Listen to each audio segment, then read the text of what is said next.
Baik, di sini kami kelompok 4 akan mempresentasikan tentang modul 8 di di buku 1 itu tentang mengenai pendapatan dan beban. Ya, di sini sudah terjadi pembagian tugas antara lain yaitu David menjelaskan indeks M2, Hafiz prosedur audit dan ICQ, Helena indeks M21, Nanda indeks PL3 serta jurnal koreksi, dan saya bagian indeks M211. Selanjutnya yaitu mengenai tentang prosedur audit akan dijelaskan teman saya Hafiz. Silakan Hafiz. Baik, terima kasih, Bin. Mungkin di sheet ICQ terlebih dahulu ya. Baik, setelah kami mempelajari ICQ yang ada, tapi menemukan beberapa kelemahan yang ada. Di antaranya adalah satu, cek yang batal, dirusak atau tetap disimpan, mengatakan bahwa tidak relevan pada ICQ poin 7B2. Nah, cek yang dibatalkan harus dikembalikan ke perusahaan, tidak boleh dibuang, dan sebaiknya disimpan agar dapat dipertanggungjawabkan, agar cek yang dibatalkan tersebut tidak disalahgunakan. Kemudian yang kedua adalah rekonsiliasi bank untuk gaji tidak dilakukan secara bulanan. Rekonsiliasi sebaiknya dilakukan secara teratur tiap bulan agar menghindari dari kesalahan maupun kecurangan. Kemudian yang ketiga adalah buku cek tidak hanya dipegang oleh petugas bagian keuangan yang menyiapkan cek. Buku cek sebaiknya dipegang oleh staf keuangan dan perlu dibatasi aksesnya.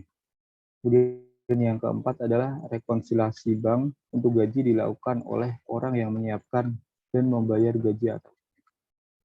Nah, untuk rekonsiliasi bank sebaiknya dilakukan oleh orang yang tidak berkepentingan dalam menyiapkan dan membayar gaji atau cek, sehingga adanya pemisahan tugas. Dari kelemahan yang kami temukan, kami dapat menarik kesimpulan bahwa pengendalian internalnya adalah sedang, karena walaupun kelemahannya hanya 4 poin, namun ini menciptakan sebuah celah, sehingga kesimpulannya.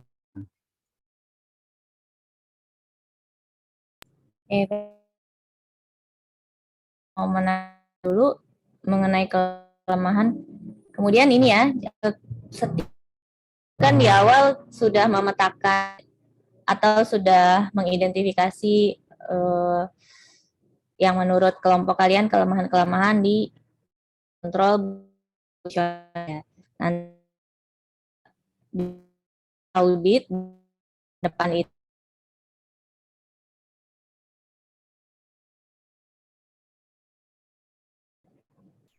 Jadi kalau dilihat di tugas modul yang akan datang itu ada membuat manajemen representation letter dan satunya lagi apa ya? Nanti contohnya akan saya berikan ya, template-nya saya berikan. Nanti silakan isinya di modifikasi atau dirubah sesuai dengan apa yang kalian temukan. Mungkin itu. Jadi ini jangan diabaikan ya temuan-temuan yang di sini ya beserta rekomendasinya, karena nanti bisa disampaikan kepada manajemen. Mungkin dari kelompok lain silakan kalau ada komentar dulu. Ini ada yang tidak relevan. Tidak relevan itu bisa jadi perusahaan memang tidak mengalami atau tidak pernah menemui kondisi tersebut mungkin ya. Jadi atau mereka memang tidak membuat SOP terkait hal itu. Coba silakan kalau ada komentar dari kelompok lain dulu.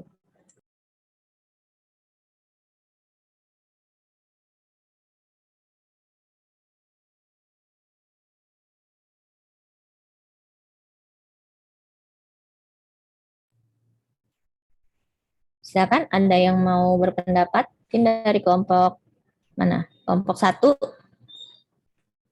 sambil saya ini presensinya.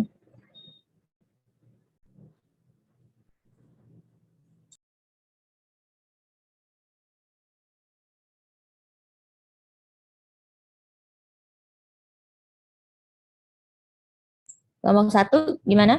Ada tanggapan? Dari kelompok 1 tidak ada tanggapan, Bu.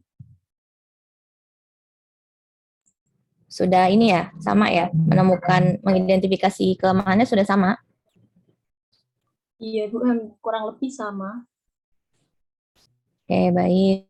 Kelompok 2 bagaimana? Mira. Izin Bu, dari kelompok 2 itu kalau kesimpulannya sih baik Bu. Terus kalau ada kelemahannya itu ada tambahan yang pembayaran gaji atau upah itu digilir di kuesionernya itu si klien jawabnya tidak. Jadi ketika si pembayar gaji atau upah itu nggak digilir itu menurut kami ada potensi fraud atau kerjasama gitu Bu. Oke, baik. Nah, ada juga sebenarnya ada teknik lain ya. Mungkin kalau digilir khawatirnya ya bisa juga kalau memang pegawainya di bagian itu yang bisa menangani penggajian tuh lebih dari satu ya, bisa digilir. Tapi ada juga misalkan mungkin pernah membaca juga ya di buku Arens itu dia setiap periodical harus di apa? Jadi sebenarnya tidak digilir bulan misalnya setengah tahun ini oleh A, kemudian setengah tahun ke depan oleh B. Jadi tidak strict seperti itu, tetapi misalkan setiap secara berkala, misalkan 4 bulan sekali atau berapa bulan sekali, itu ada satu kali kegiatannya yang diambil alih oleh dikerjakan oleh orang lain gitu ya. Dan kalau di buku kan teorinya dibilang dia harus diminta mengambil cuti gitu ya, diberikan cuti atau diliburkan dulu lah dari tugasnya itu untuk jadi seakan-akan seperti disidak ya. Jadi disidak tugasnya digantikan oleh orang lain untuk sekaligus dicek apakah yang selama ini dilakukannya itu sudah benar, tidak ada tadi ya kemungkinan melakukan fraud dan sebagainya. Ya, jadi bisa juga memungkinkan. Tapi kalaupun tidak ada pegawai lain di unit itu ya bisa aja ya di-assign dari unit lain untuk atau mungkin dari saya nggak tahu ini ada internal auditnya nggak ya si klien PT Sugus ini ya. Nanti bisa dicek lagi karena kalau ada internal audit itu juga lebih membantu ya. Jadi secara periodikal si internal audit ini bisa mengecek kesesuaian penggajiannya sudah benar atau belum termasuk utamanya untuk pencatatannya ya, pencatatan. Oke, baik. Terima kasih dari kelompok 2. Kelompok 3 bagaimana? Dan ini Raffi ada ya, Raffi. Raffi Anan ada? Izin Bu, Raffi Ana jaringannya sedang kurang bagus. Oke, baik. Pantesan nih saya cari-cari, belum presensi juga soalnya. Syafruddin ada ya, tadi saya sudah lihat. Oke, baik. Silakan dilanjut. Hadir, Bu. Ya, sudah kelihatan tadi.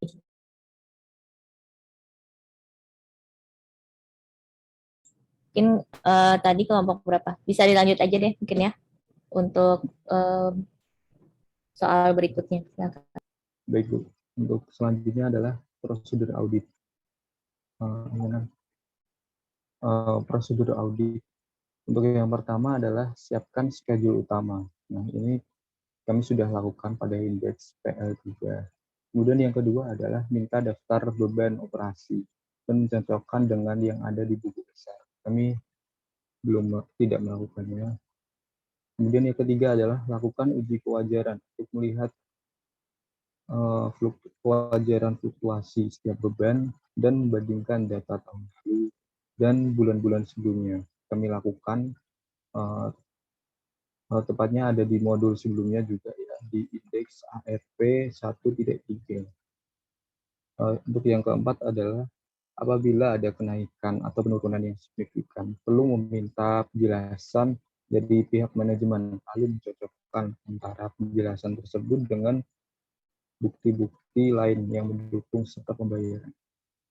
Misalnya beban pemasaran promosi naik karena didukung karena penjualan yang sedang meningkat atau beban gaji yang meningkat karena adanya penyesuaian gaji atau terdapat penambahan karyawan yang disebabkan oleh kegiatan operasi yang bertambah.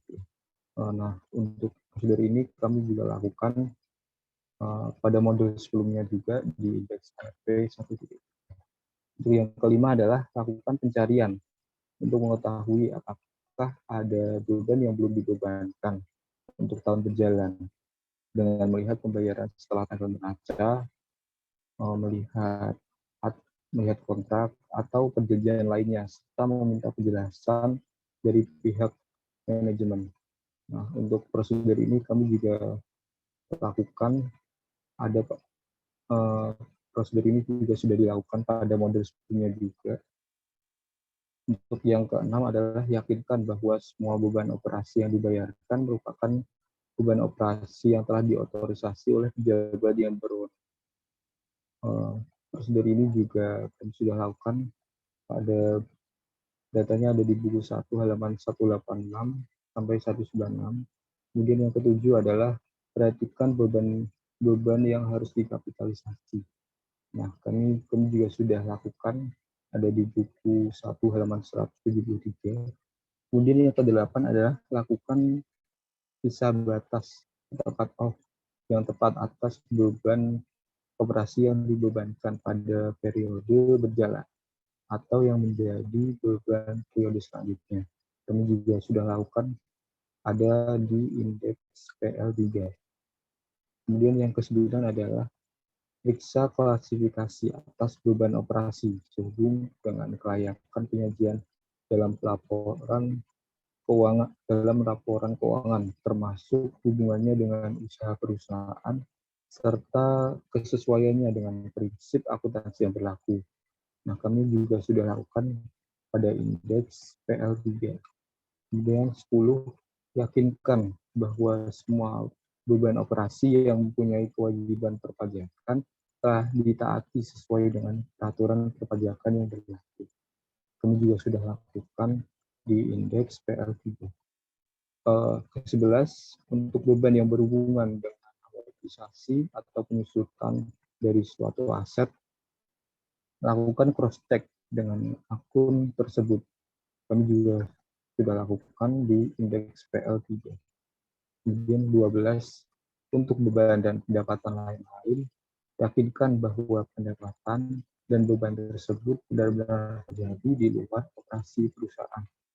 Selain itu, yakinkan juga bahwa semua beban dan pendapatan tersebut telah dibukukan dengan visa batas yang tepat. Kami juga sudah melakukannya, ada di buku 1 halaman 173. 13, perhatikan apakah hal-hal yang perlu diungkapkan dalam laporan permintaan telah diperoleh informasi yang memadai. Kami juga sudah lakukan di indeks PL3.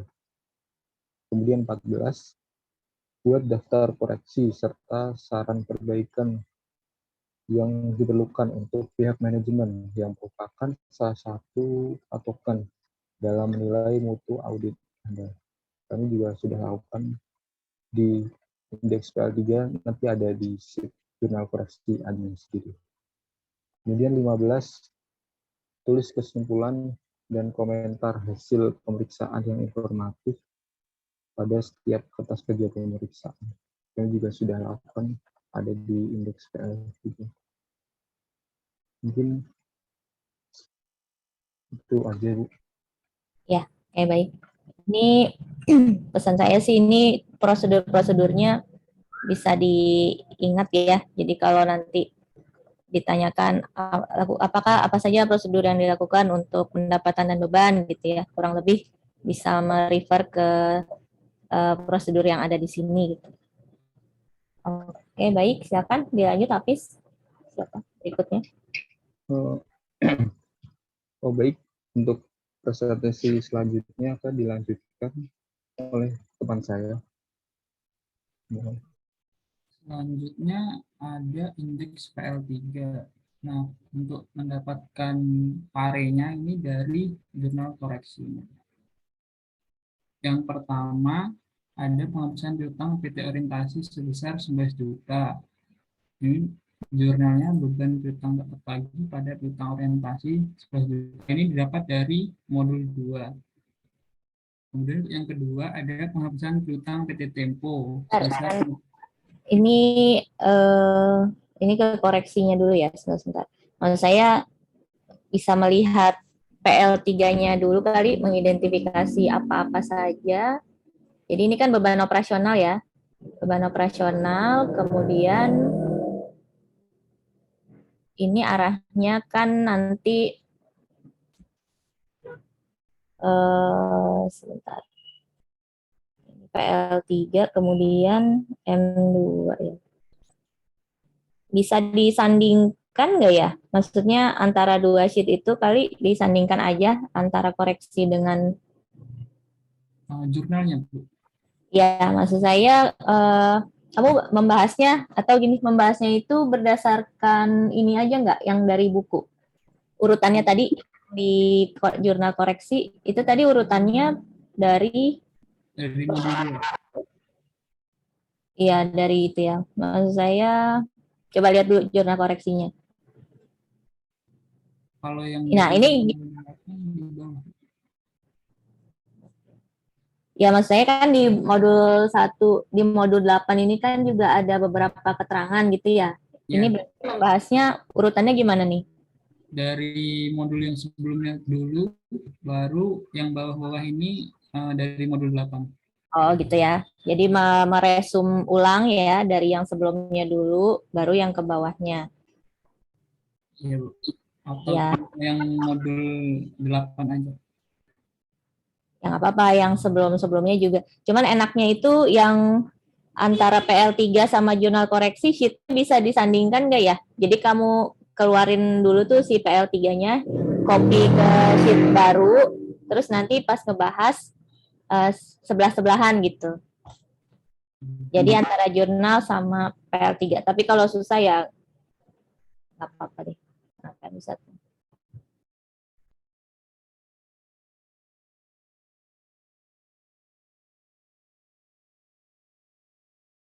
Nah, mungkin itu aja ya. Jadi kelihatan nanti akun apa yang sudah dibahas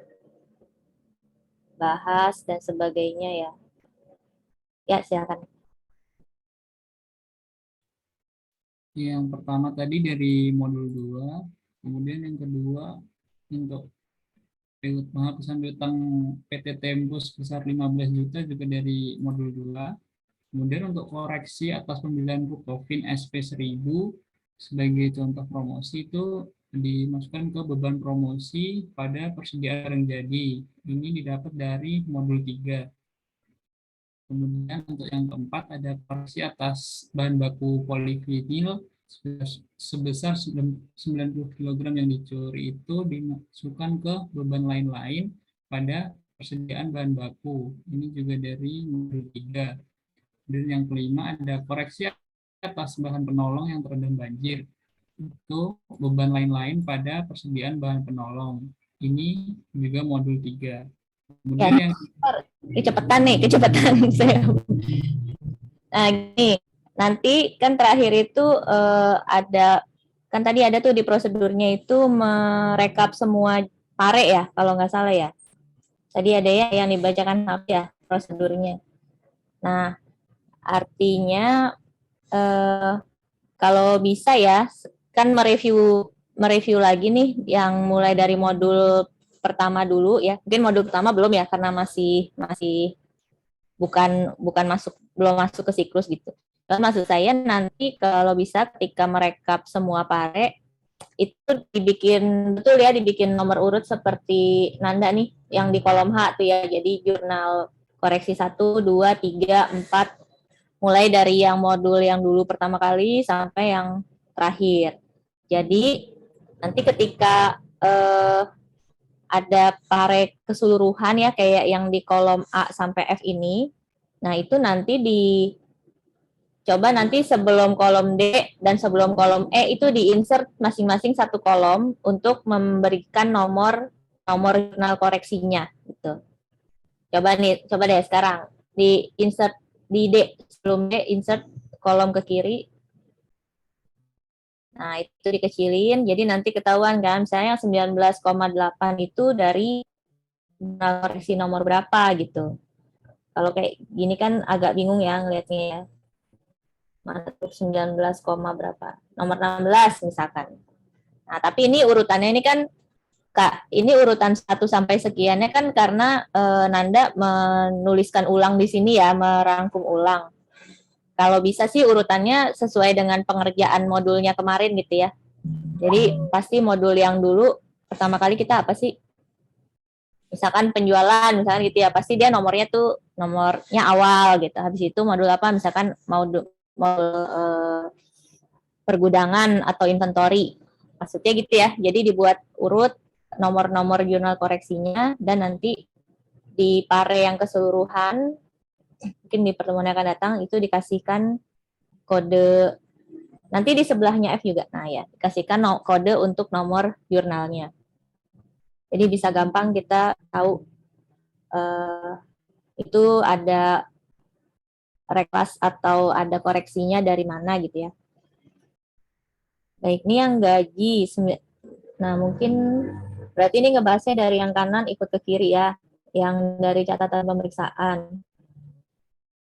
Beban piutang, ini yang dulu ya. Mungkin bisa diingat-ingat lagi, dulu kan ada write off ya.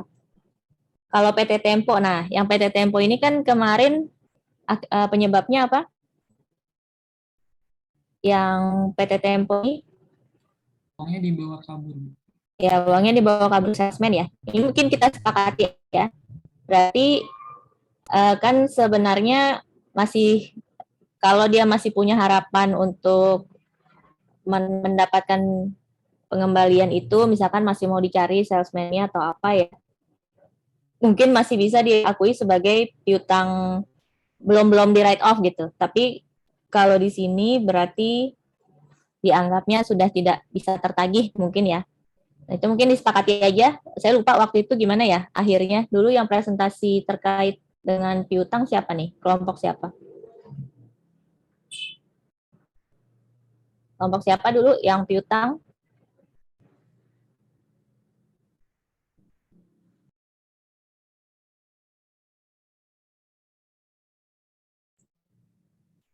Nggak ada yang ingat juga ya. Yang dulu presentasi bagian penjualan dan piutang siapa? Kelompoknya? Izin Bu kelompok 2. Kelompok 2 ya. Dulu tuh gimana kesimpulannya untuk yang dibawa kabur salesman ini? PT Tempo akan dijadikan piutang tak tertagih ya?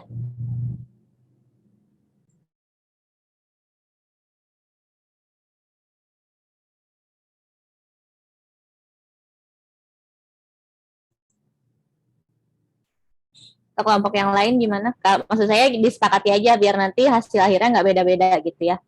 Khawatir ada, waktu itu kalau nggak salah sih saya sempat sampaikan kalau masih bisa tertagih, dianggap gitu ya masih ada harapan, masih bisa cari tahu nih kemana si salesman-nya, mungkin belum dijadikan piutang tak tertagih atau belum di write off. Tapi kalau misalkan memang mau kita simpelkan dianggap sudah tidak bisa ditagih lagi, ya berarti di write off gitu ya.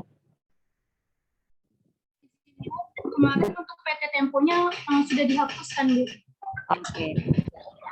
Baik ya, berarti udah sepakat. Nanti biar nggak beda-beda gitu ketika saya meriksa di akhir, bingung angkanya kok beda, oh ternyata ada yang masih punya pandangan lain gitu. Oke, baik. Berarti ini kita sepakat ya, yang tempo 15. Kemudian saya akan lanjut. Ulang aja dari yang 3 tuh ya, berarti. Ini 55 ada ditanyain ke teman atau langsung semua aja gitu, Bu? Maksudnya? Oh, enggak. Itu kan yang agak dispute aja, yang waktu itu agak dispute. Kalau yang udah jelas, nggak apa-apa, lanjut aja. Kecuali kalau ada yang berbeda, kelompok lain silakan aja langsung ini ya, komen ya. Ya, silakan Anda. Ini selanjutnya nomor 4, ada koreksi atas bahan baku. Itu masuknya ke beban lain-lain pada persediaan bahan baku. Ini nilainya 50 pada modul 3. Untuk yang kelima, ada koreksi atas bahan penolong. Itu juga masuk ke beban lain-lain pada persediaan bahan penolong. Ini juga dari modul 3. Dan yang terkait bahan baku ini, yang polivinil, bahan penolong terendam banjir, 11 juta tadi piutang tak tertagih. Ini bahan-bahan baku ya. Ya Bu, ini beda modul. Ini udah modul 3, tadi modul 2. Oke, maksudnya ini lain-lain di sini kan beban lain-lain di luar beban produksi ya. Jadi ini yang beban operasional nih. Nah, yang bahan penolong terendam banjir, kemudian bahan baku yang hilang, itu dulu lain-lain diproduksi atau apa ya? Soalnya ini kita untuk beban operasional. Kalau yang terkait dengan COGS itu, kan ada lain-lainnya juga ya. Coba tadi lain-lainnya kan yang saldonya 19.877.545 per klien. Nah, itu adalah kalau buka halaman 16 modul 1, buku 1 itu di lain-lain atau others, tapi untuk operasional ya, tidak terkait dengan produksi. Nah, lain-lain ada lagi nih, lain-lain yang di bawahnya asuransi nih. Di bawahnya repair maintenance kan ada juga akun lain-lain. Nah, maksud saya yang untuk koreksi bahan baku ini kan artinya mungkin beban lain-lain, tapi lain-lain yang bukan ke COGS dulu ya. Coba dibuka ininya, modul yang dulu. Modul yang ini Bu, modul yang 3, modul 3. Ya, dulu ngerjainnya di tatap muka berapa tuh? Saya sambil buka juga. Soalnya kalau di saya sih nggak masuk ya yang itu ya. Karena khawatirnya dianggap itu kan lebih terkait ke lain-lain ke produksi gitu. Beban lain-lain tapi melekatnya lebih untuk ke produksi. Kalau ini operasional. Kan ini kan nanti kaitannya untuk rekonsiliasi fiskal ya. Jadi kalau yang terkait dengan produksi kan bisa kan dikurangkan ya dari laba bersih untuk menghitung PPh-nya. Coba punya nggak kamu filenya yang dulu?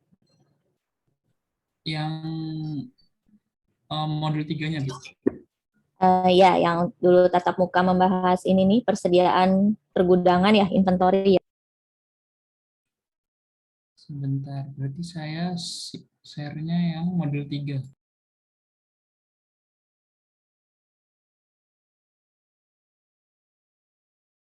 Nah, iya, benar ya, saya udah nemu ya, yang polivinil dicuri itu beban lain-lain, tapi beban produksi tidak langsung lain-lain. Jadi lain-lainnya itu bukan yang di operasional ya.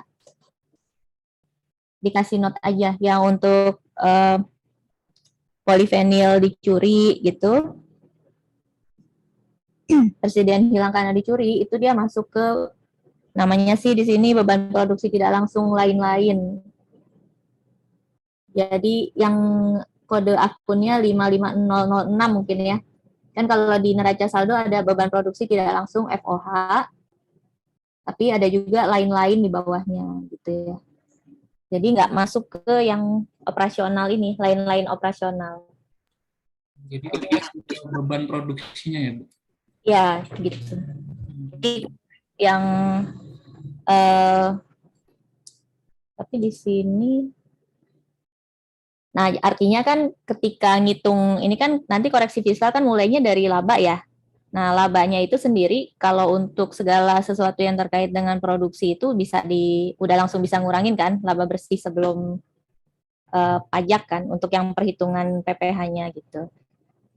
Itu jadi udah bukan masalah nih. Itu nanti kalau kamu pas ngoreksi labanya itu sudah benar, yang beban lain-lain yang karena barang hilang, barang polivinil hilang, kemudian banjir ini, kalau itu sudah benar mengoreksinya, artinya kan nanti ketika dapat nilai laba untuk menghitung PPh itu sudah dikurangi dengan si persediaan yang ini kan gitu.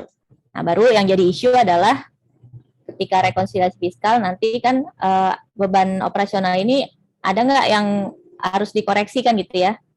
Boleh nggak ini mengurangi menurut pajak kan gitu. Ya, jadi yang untuk ini 4 dan 5 yang terendam banjir mana ya? 11 juta. Oh, di sini nggak ada. Ya. Yang banjir juga sama kan ya? Bahan penolong kan untuk kegiatan produksi. Itu ya. Jadi kalau yang seperti 4 dan 5 ini betul dia mungkin bisa dimasukkan lain-lain, tapi lain-lainnya yang untuk kegiatan produksi ya. Ya, silakan dilanjut.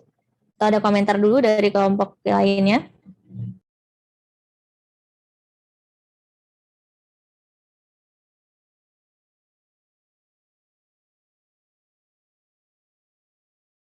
Sudah clear ya, yang 4 dan 5. Diingat-ingat saja, yang kelompok lain juga bisa langsung di-update di worksheet-nya ya. Silakan Nanda.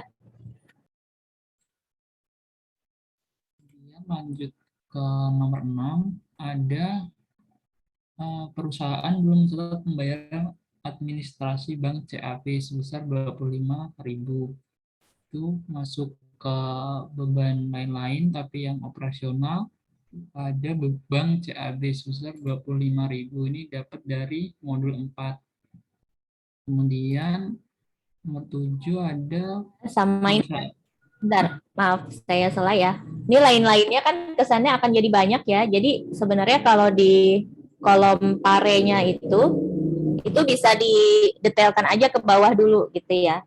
Kalau ini kan nanti terkesan langsung dijumlah. Maksudnya biar ini sih sekalian mengontrol kalau ada yang dikeluarkan, angka yang di sini berubah atau enggak gitu ya.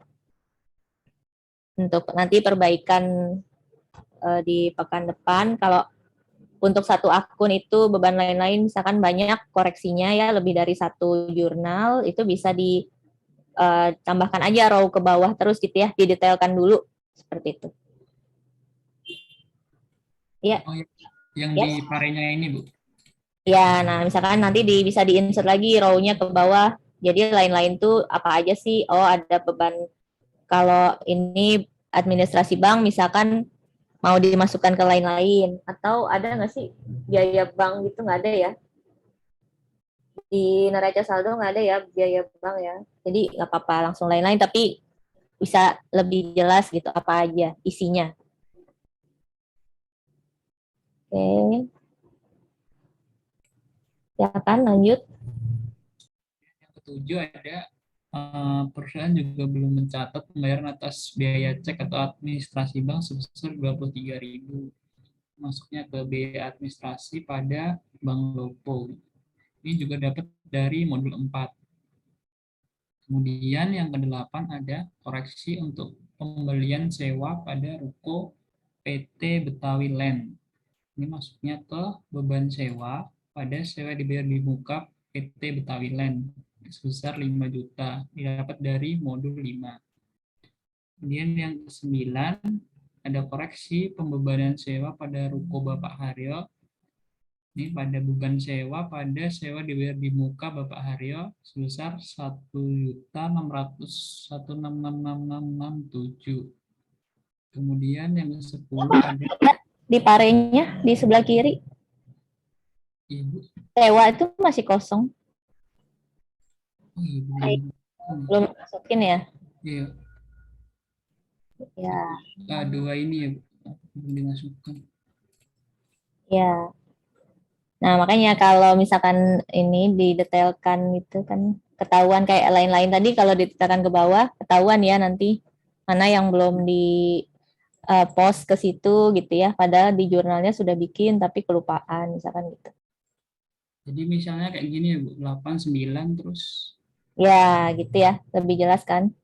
Tapi nanti ya PR-nya pas di kolom H itu ya harus hati-hati juga, kayak jadi manual mungkin tiap akun ya. Karena kan row-nya beda-beda jumlahnya tuh. Ada yang 2 row, mungkin ada yang 1 row. Ya, intinya jadi semi manual gitu menjumlahkan di H-nya ya. Iya Bu.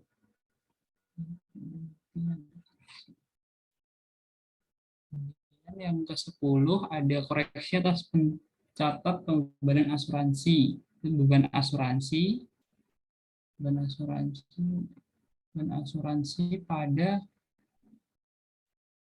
asuransi dibayar di muka sebesar 19.300.000. Ini juga pada modul kelima.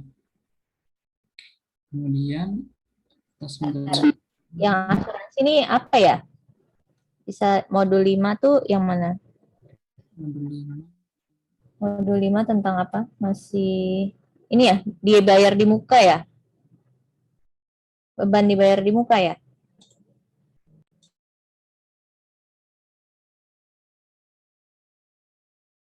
Iya, asuransi dibayar di muka.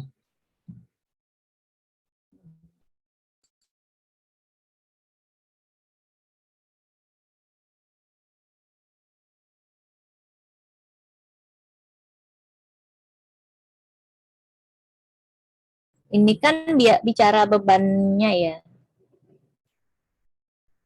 Nah, ini ada yang masuk ke beban produksi tidak langsung sebentar. Mungkin bisa ditampilkan soalnya yang dulu, yang untuk katanya 19.300.000 ini. Berarti PDF-nya ya? Ya, coba PDF-nya. Misalnya di saya kok dibagi dua lagi gitu, ada yang beban terkait produksi, ada yang untuk operasional selain produksi.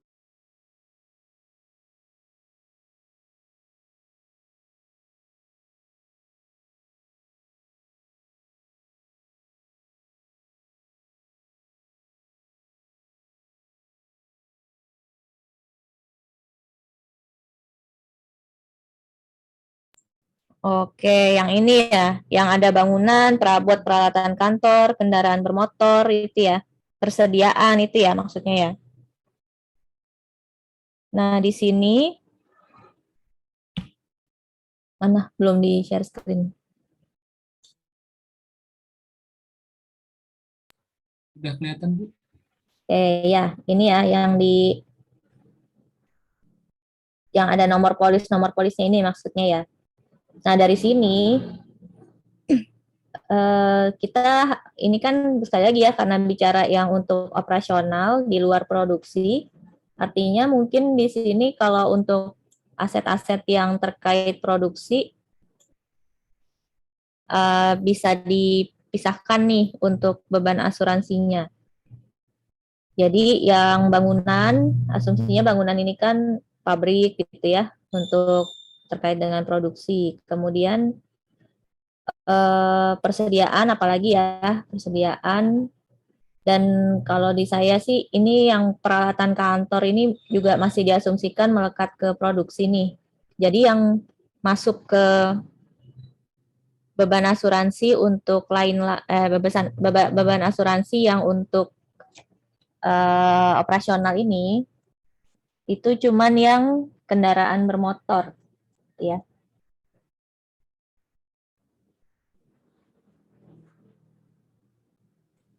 Jadi ada pembagian beban operasional sama beban produksi ya? Ya, tadi ini apa sih? Lagi akun apa sih? Beban asuransi ya, beban asuransi yang awal saldonya berapa nih? Sebentar. Nah, yang tadi di sheet kamu sebelumnya asuransi 20 juta ya. 20 juta.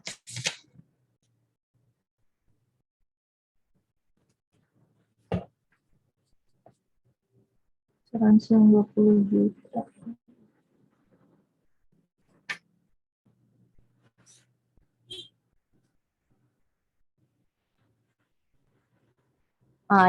Yang kode akunnya 600/07 ya. Nah, kan ada lagi tuh asuransi yang kode akunnya 550/05 tuh kalau di neraca ya, di neraca trial balance-nya. Nah, artinya yang kode depannya 5 itu asuransi untuk aset-aset yang terkait dengan produksi ya. Nah, kalau yang kodenya asuransinya nih yang tadi dibahas oleh Nanda, yang kodenya itu 6 ya depannya. Yang saldo menurut kliennya itu 20 juta kan.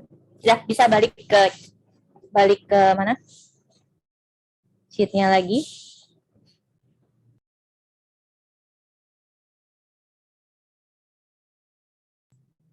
Oke, jadi asuransinya nanti beban asuransinya di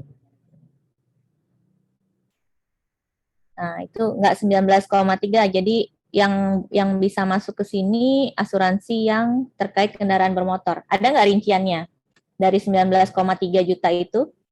Ada Bu, bentar saya share screen. Coba share screen.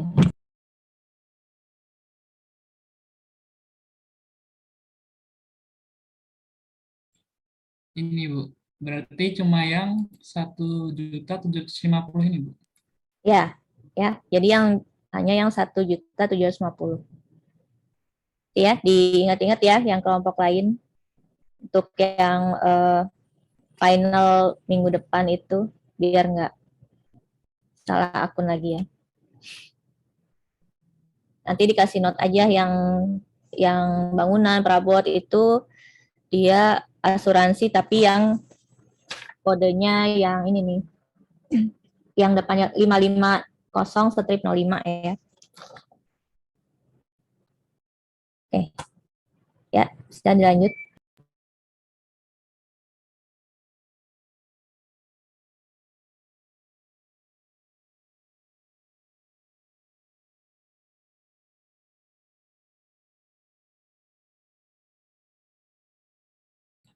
Kemudian selanjutnya nomor 11 ada koreksi atas pencatatan PBB. Itu langsung dikoreksi aja kali Nanda biar nggak lupa. Oh, langsung dikoreksi aja Bu. Ya, langsung aja dikoreksi di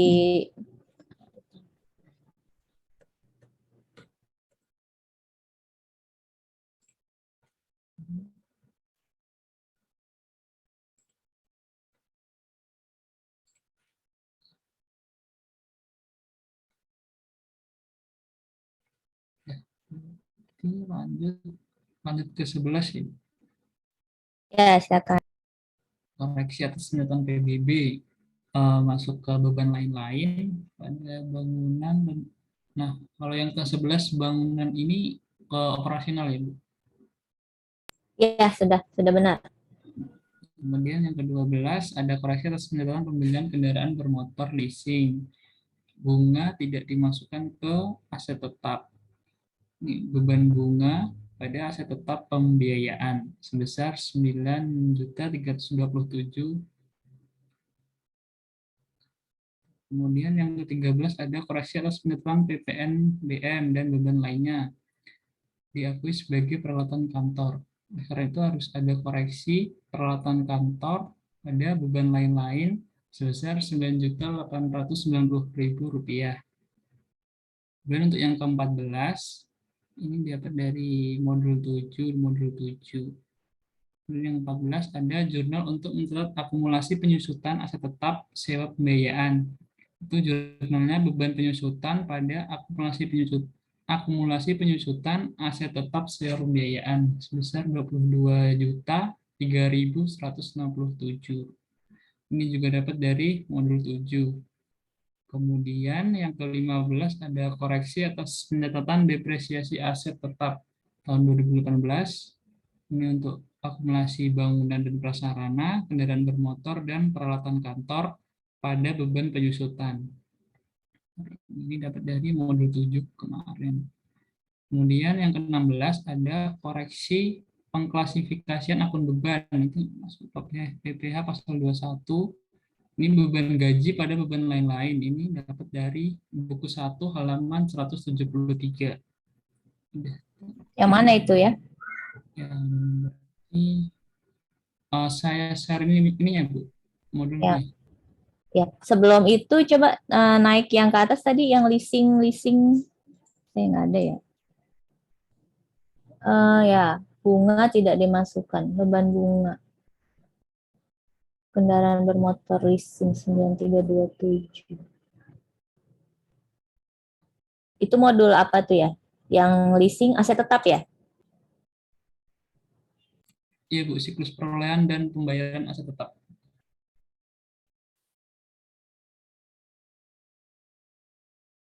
Coba bisa lihat ininya, jurnalnya yang dulu, yang di aset tetap, sheet-nya aset tetap.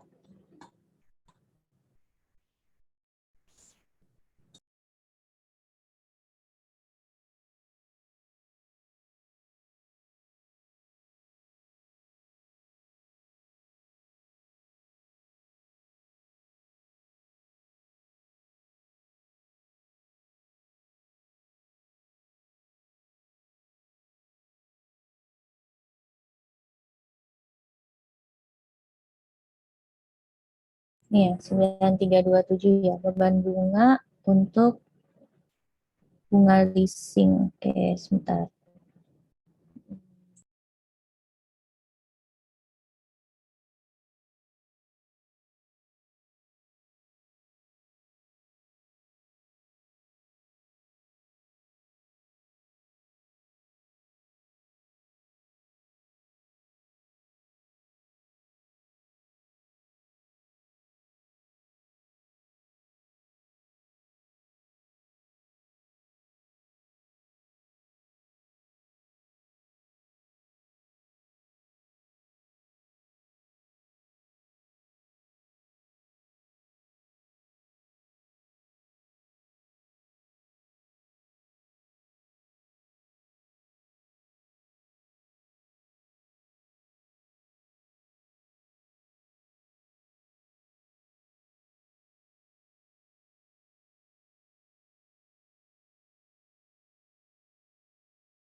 Oh, yang di beban operasional ini kan sampai kalau dari modul ininya kertas kerjanya tuh dia sampai akun apa ya? Yang di ini PL3-nya dia sampai lain-lain ya? Iya, Bu. Sampai lain-lain. Oke, nah si bunga leasing ini kalau di neraca saldo kan dia udah di bawahnya ya. Udah bukan masuk operasional gitu. Kalau misalkan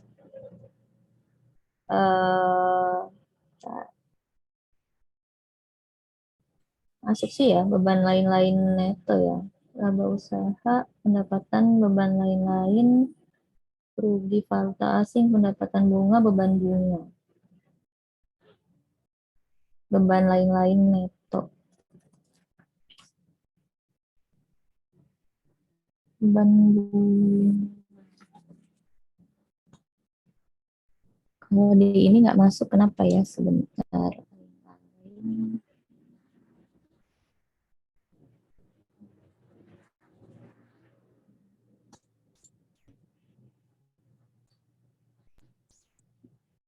Dia adalah beban bunga leasing. Tapi dia untuk sewa guna usaha ya.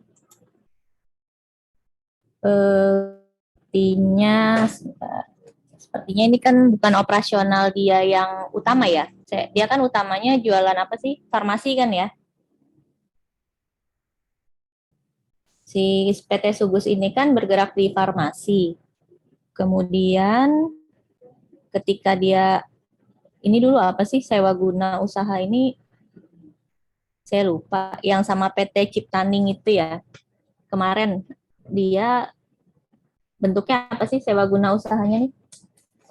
Ini tidak bukan apa ya, bukan untuk kegiatan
ya nggak apa-apa sementara di keep aja dulu ya. Saya sambil cari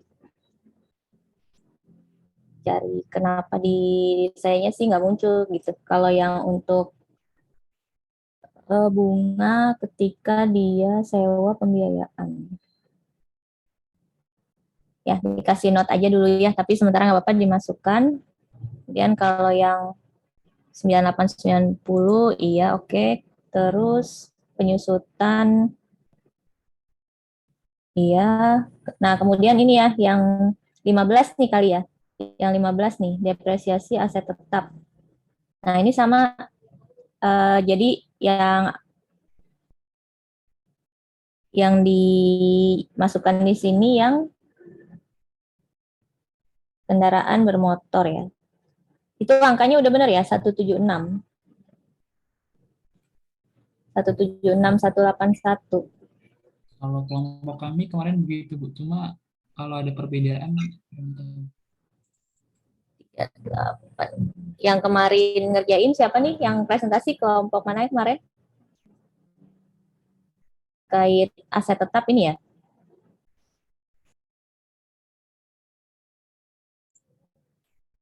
Kelompok berapa kemarin yang presentasi ini?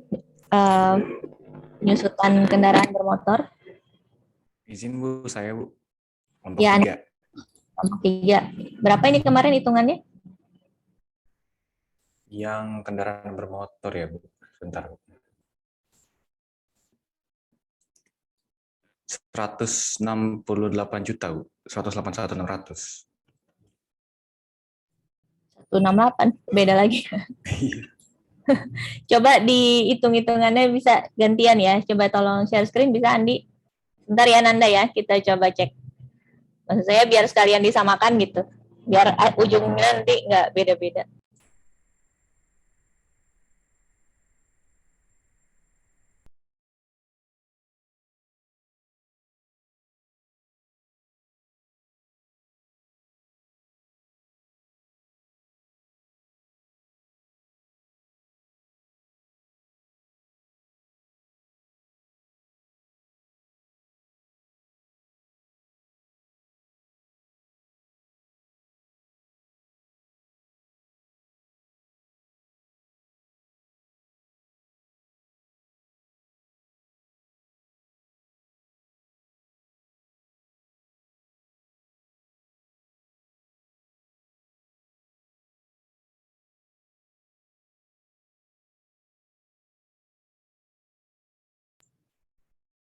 Itu ya 168. Itu udah hitungannya mana ada nggak?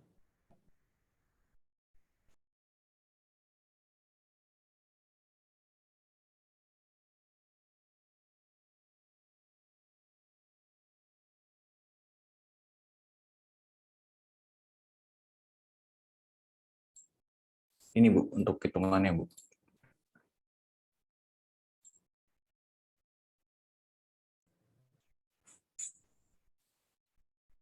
Ya, kemarin tapi udah bener ya. Untuk ini kan berarti harusnya 132 gitu ya akumulasinya ya. Iya. Jadinya dari saldonya si klien dikurangin gitu ya. Kurangin apa ditambah? Dikurangin Bu, soalnya dia lebih. Ya. Oke. Ini kayaknya kemarin sudah betul ya. Udah dicek. Udah dicek kan ya ininya, periode waktunya juga udah ya. Udah Bu. Oke. Mungkin kita pakai angka ini aja ya, 168 ini ya. Bisa, kecuali nanti coba saya hitung ulang. Kalau di saya juga beda sih, tapi ini karena dari tahun yang lalu ya, khawatirnya emang salah hitung juga. Oke, sementara pakai yang ini ya, 168, 181, 600. Mungkin nanti itu rumusnya di ini aja, di gimana ya, biar gampang bacanya tuh. Di rumusnya hitungan kendaraan bermotor itu, yang 132 tuh.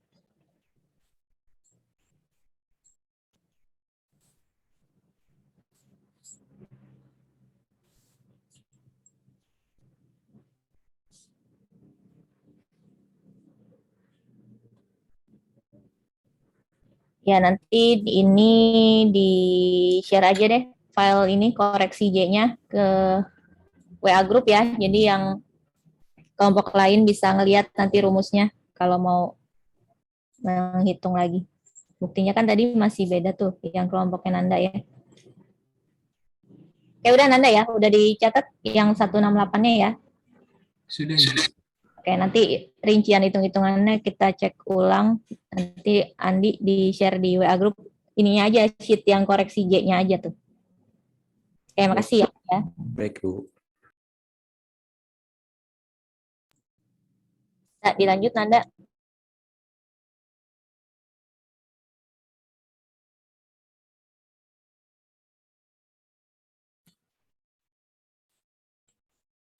Yang tadi yang kendaraan bermotor 168, 81.600. Dan yang ini tadi beban gaji, ini koreksi pengklasifikasian akun beban perjalanan dinas, masuknya ke beban lain-lain banyak. Ya, maaf saya salah lagi. Biar satu-satu ya, biar clear. Yang beban gaji itu dari mana? Buku 1 halaman 173.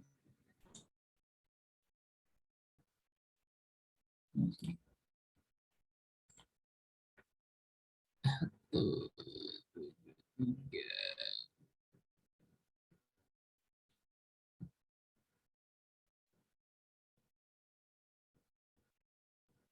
Oh, yang ini, yang dari soal.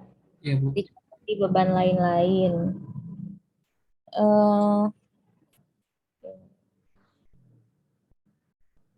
Jadi dia PPH yang udah dia setor ya. PPH, angsuran PPH 21-nya. Dicatat pada beban lain-lain.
Oke, beban lain-lain, tapi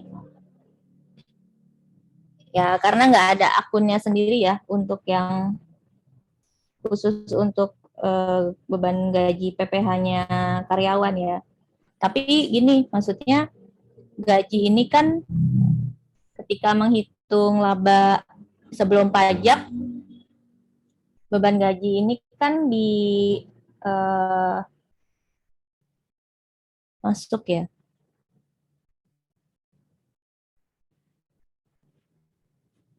Maksud saya kalau PPH-nya itu sendiri kan nggak boleh jadi biaya ya yang mengurangi laba untuk ketika rekonsiliasi fiskal ya.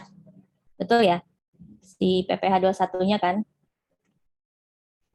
Kemudian nanti kalau kita mau rekonsiliasi fiskal, laba sebelum pajaknya klien itu yang angka 4530 itu kan berarti dia sudah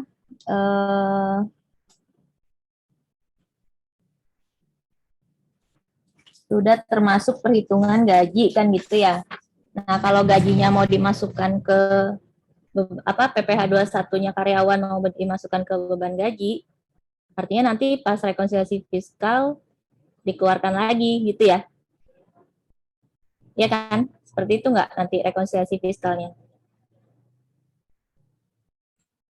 Iya, Bu, karena kan nggak ada akunnya yang spesifik gitu. Akunnya ya. Oke, nggak ada akunnya yang spesifik, tapi ya diingat aja sih. Dia masuknya ke lain-lain. Lain-lain yang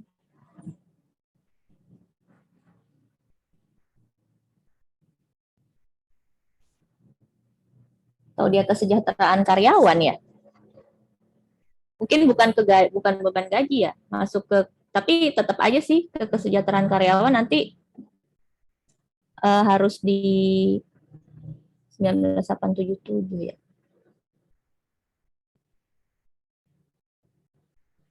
Maksudnya intinya kan yang PPh 21 ini kan nanti nggak boleh mengurangi laba untuk koreksi fiskal gitu ya.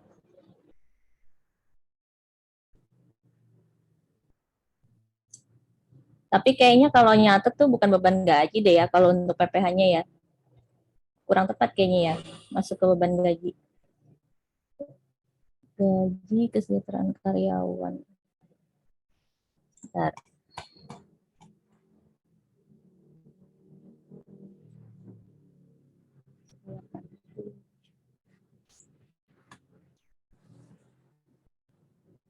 Bukan kesejahteraan karyawan juga ya.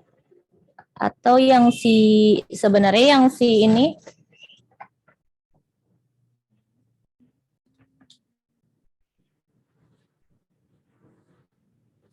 perusahaan dicatat pada akun beban lain-lain 1987.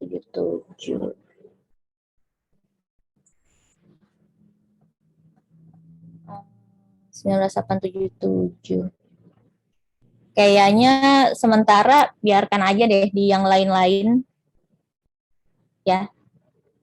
Jadi itu nggak ada koreksi, nanti dia masuk ke lain-lain. Oh, sebentar, yang lain-lain di sini 19877 ya.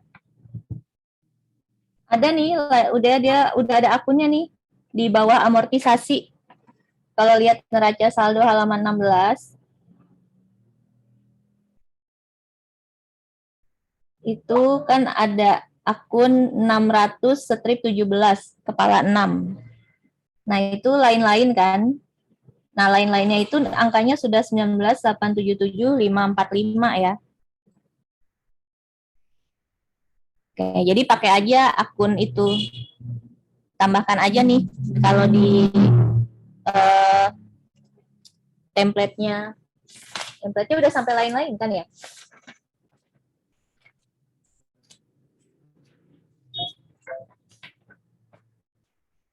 Sudah ada lain-lain, Bu. Nah, iya, yang 19.877 itu maksudnya tuh. Ya kan? Itu maksudnya yang dia mencatat PPh 21 tuh di situ gitu. Oke ya, berarti itu udah. Nah, artinya kita nggak perlu koreksi tuh yang tadi. Hapus aja ya koreksinya. Nah, itu yang 16 dihapus aja. Oke. Ya, silakan dilanjut. Kemudian 17 ada koreksi pengklasifikasian akun beban perjalanan dinas. Itu beban lain-lain pada beban perjalanan dan akomodasi sebesar 60 juta. Kemudian untuk yang 18 ada koreksi pengklasifikasian akun beban perlengkapan kantor. Itu beban lain-lain pada beban perlengkapan kantor sebesar 4.500.000. Buku 1 halaman 173. Kemudian koreksi pencatatan penjualan kardus bekas. Ini pada beban jamuan dan representasi pada pendapatan lain-lain sebesar 20 juta rupiah. Buku 1 halaman 173.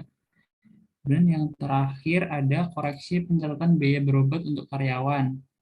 Ini dibebankan pada beban kesejahteraan karyawan pada Bank Lopo sebesar 90 juta rupiah. Ini pada buku 1 halaman 173 juga. Oke, sebentar. Itu yang 60 juta, betul ya, beban lain-lain pada perjalanan akomodasi. Kemudian yang 4,5 juta itu itu masuknya ke beban jamuan dan representasi ya. Kan ada beban jamuan dan representasi.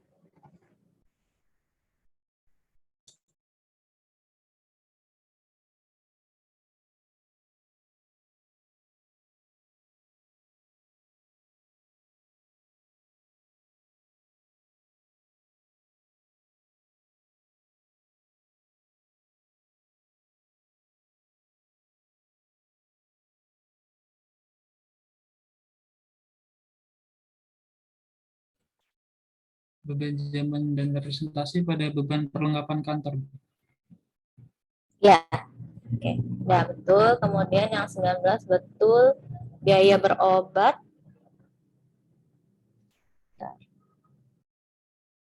Yang biaya berobat ini gimana coba? Interpretasi soalnya gimana coba, Nanda? Menurut kamu?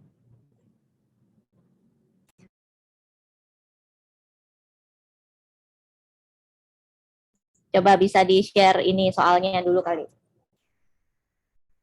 Yang lain biar siapa tahu ada yang berbeda juga.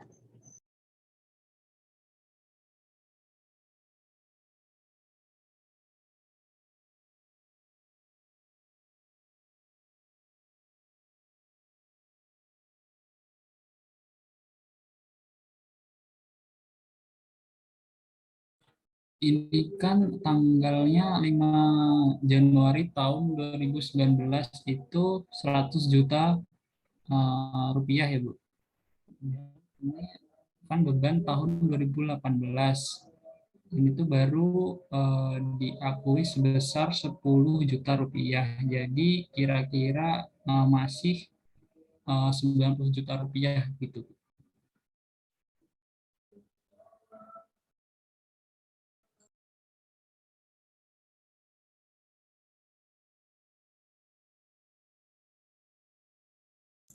Itu bukti bank keluarnya di Januari 2019. 100 juta. Berarti yang catatan 10 juta itu di tahun 2018 gitu ya? Iya Bu, menurut saya sih gitu. Bebannya biasanya kan berarti dia ketika 2018 itu kan belum betul-betul bayar ya. Karena kas keluarnya itu bukti kas keluarnya baru di Januari 2019.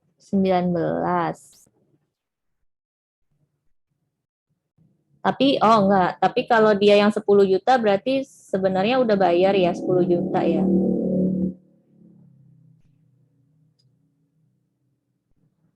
Tadi gimana catatannya? Berarti kurang. Ya kalau dari saya sih kurangnya begitu Bu. Cuma kalau ada perbedaan pendapat dari teman-teman atau dari Ibu.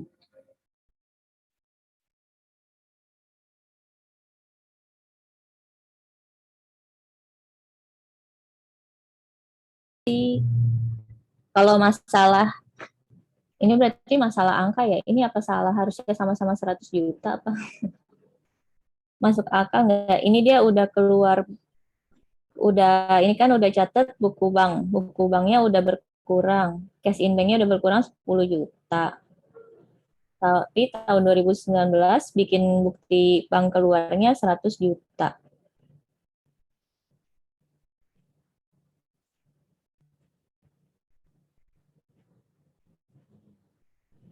Kalaupun harusnya kalaupun dia di 2018 baru bayar 10 juta, berarti sisanya itu kan semacam di accrued ya.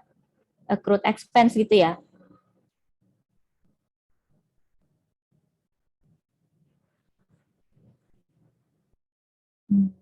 Karena kalau yang saya dapat sih ini seakan-akan apa namanya? Dia hanya menutup merevisi yang 10 juta nih justru. 10 juta kesejahteraan karyawan. Jadi justru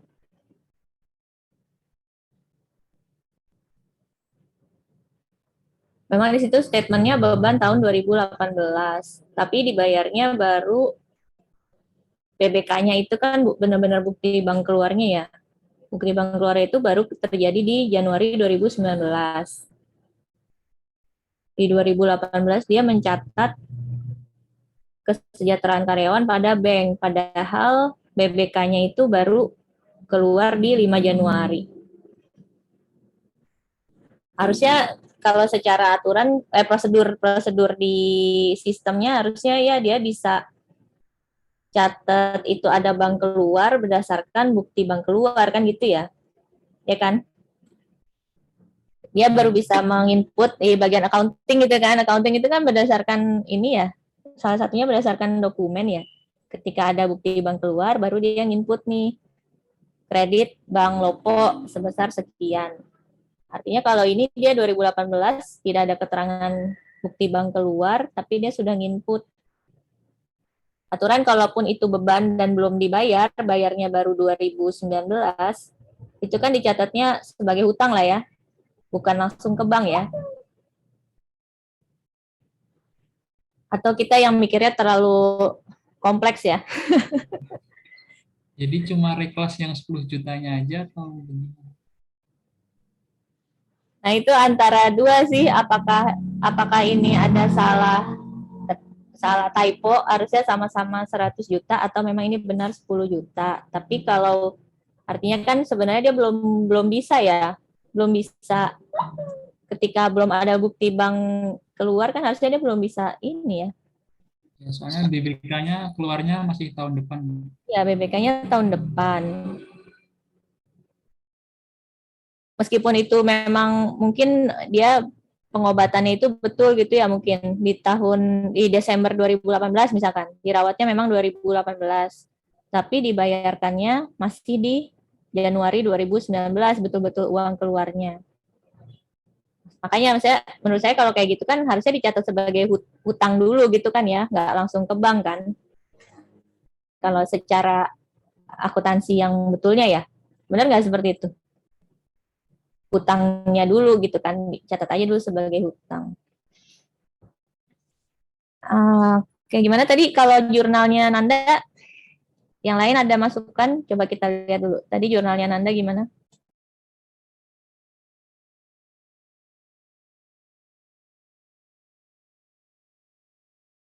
Ini di tahun 2018 loh Nanda ceritanya. Kita mau bikin koreksi kan untuk catatan 2018 ya? Iya, Bu.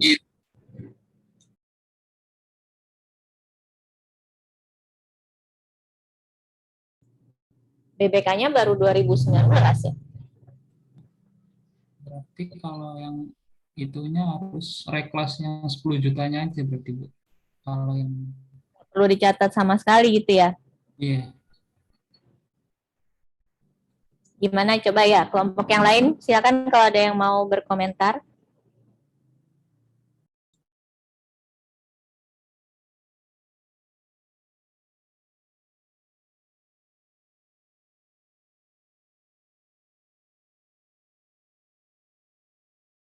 Coba kelompok 6 gimana? Kelompok 6 ada komentar? Kalau kelompok 6, itunya dimasukin ke utang lain-lain, Bu. Jadi koreksinya jadi kesejahteraan karyawan, Bank Lopo di debit terus utang lain-lain di kredit 100 juta. Oh, jadi utang dulu kan ya? Iya, Bu. Coba Nanda bantu dituliskan biar kelihatan ininya. Tadi siapa yang jawab? Maaf saya nggak lihat ininya. Novlin gimana? Novlin? Jadi di debitnya kesejahteraan karyawan 90 juta.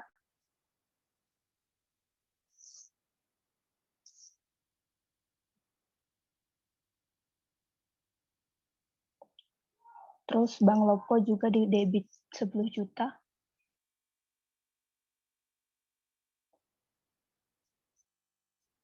Di kreditnya utang lain-lain 100 juta.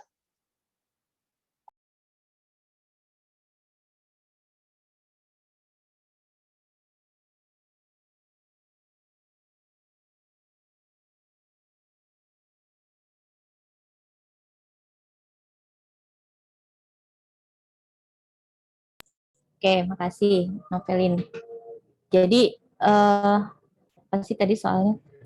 Seakan-akan memang udah, karena dibilang bebannya terjadi 2018 gitu ya.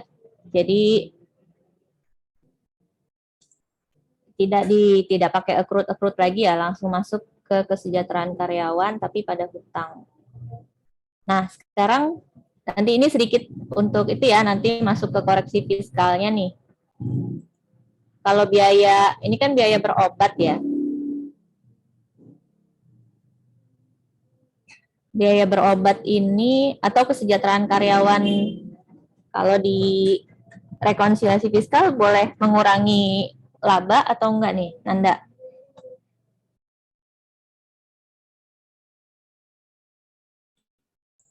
Ini udah bikin rekonsiliasi fiskalnya belum? Gimana?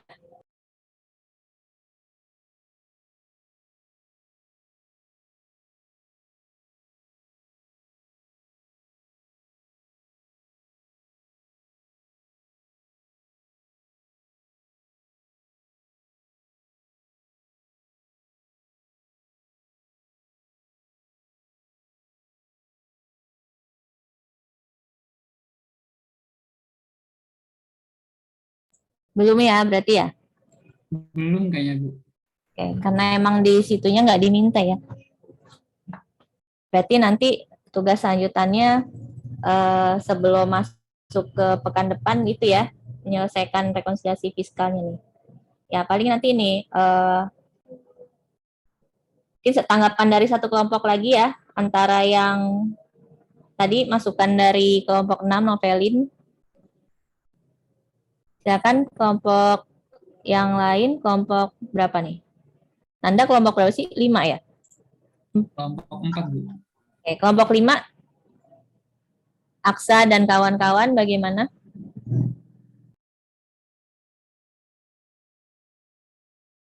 Izin, Bu. Ya, siapa duluan tadi yang laki-laki kayaknya? Listia abis ini ya.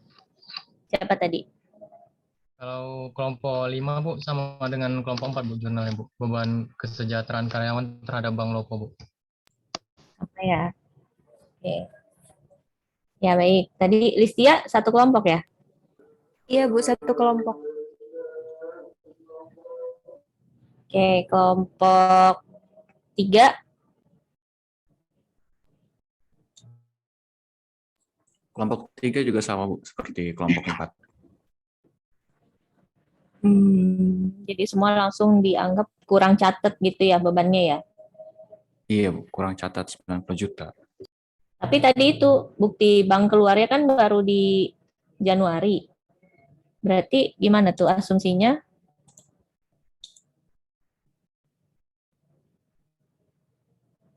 Kan seharusnya dia nggak bisa catat ke ngurangin bank dulu ya?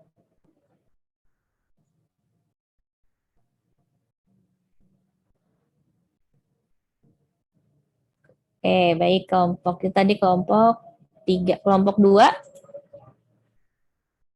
Debbie, gimana Debbie? Izinmu kelompok 2 sama kayak kelompok 4 juga.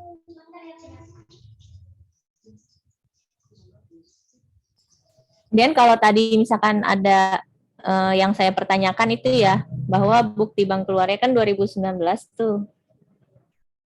Belum ada betul-betul uang keluar ya di 2018. Itu gimana Debbie? Kan kalian yang fresh nih akuntansinya nih. Ini kan simple ya sebenarnya, cuman karena mungkin saya juga udah lagi nggak ngajar akuntansi nih, yang lebih fresh kalian udah terlalu advance ya di tingkat 3. Gimana Debbie?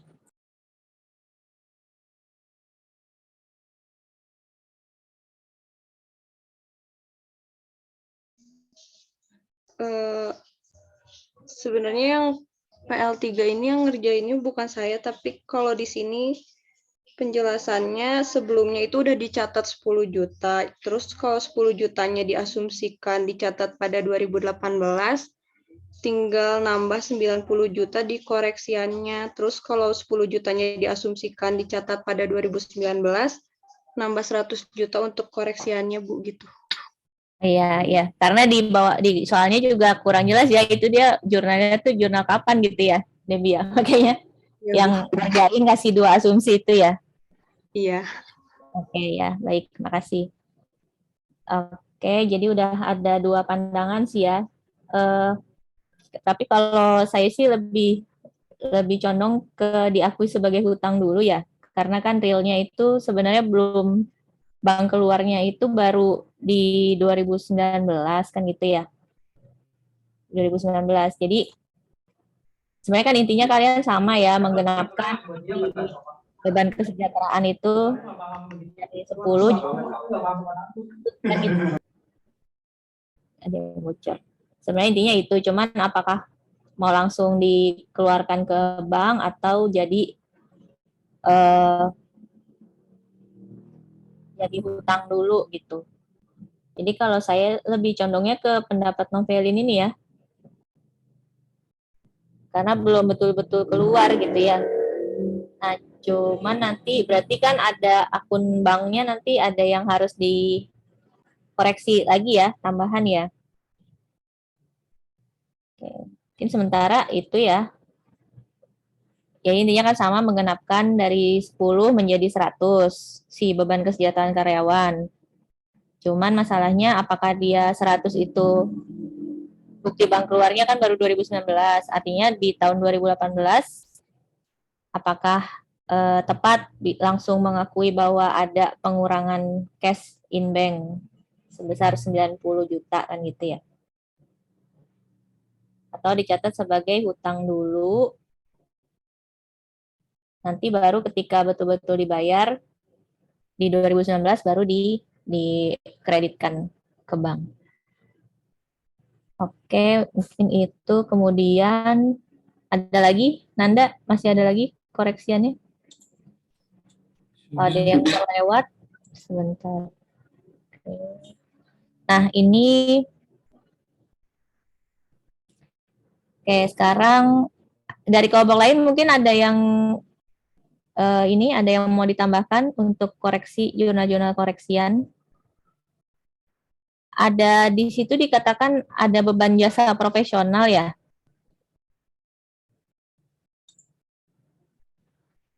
Tapi kita nggak tahu berapa ya.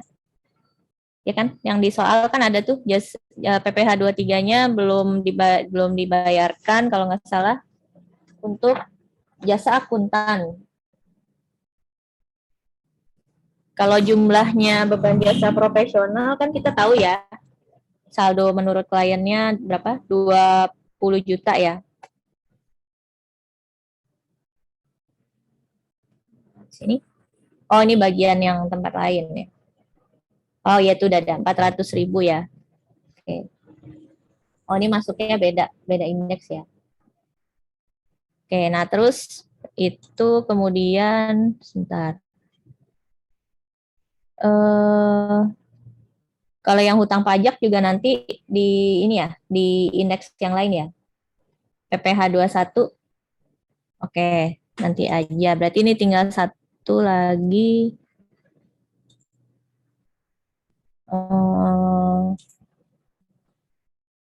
Coba disorot ke yang kolom parenya dulu, Nanda. Coba kita lihat ulang lagi ya. Ini tadi kan yang 19.877 itu tadi apa sih? Gaji. Apa itu tadi? Itu PPh ya? Nah, itu kan nggak masuk situ ya? Iya, yang dihapuskan. Ya. Terus, oke, tadi kesejahteraan karyawan, oke, kemudian promosi, oke, terus,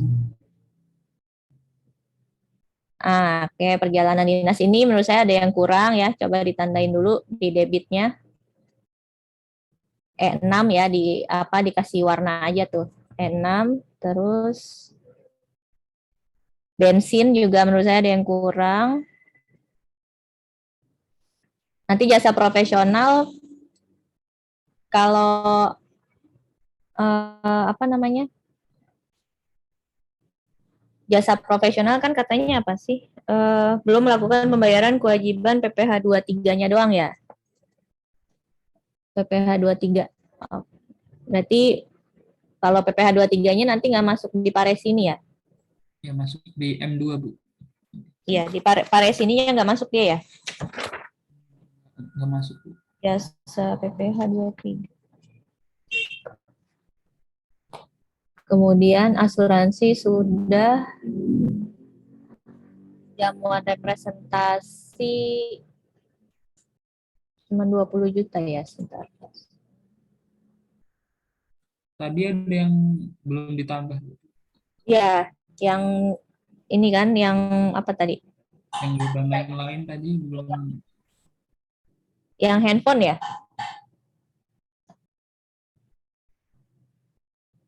Ya itu, yang beban perlengkapan kantor 4,5 juta.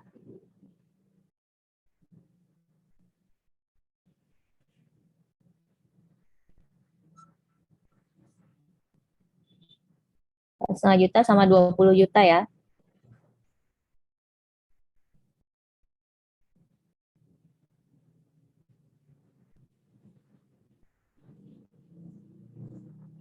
Terus sumbangan nggak ada, perlengkapan kantor udah berkurang, telepon, fax, penyusutan sudah ya tadi ya.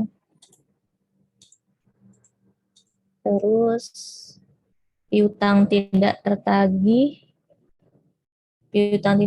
kok banyak ya? 26 juta tuh dari mana? Oh tadi ya, oke, karena ada asumsi yang tempo ya. Oke, saya nyamain dulu biar nggak bingung. Terus sewa tadi 5 juta tambah sewa ada yang belum tuh, yang 166.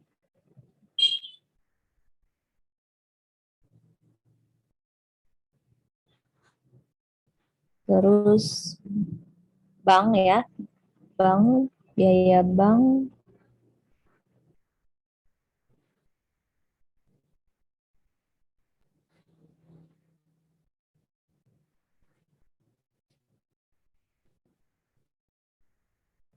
banknya mana tadi? Yang ada 25 juta, 25.000, 23.000 ya? Itu bank. Oh, di lain-lain. Oke. Karena nggak ada akun ini bank ya, nggak ada ya.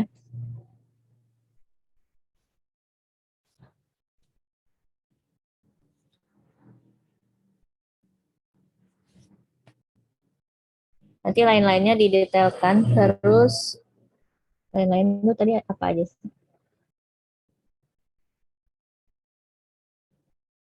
11 itu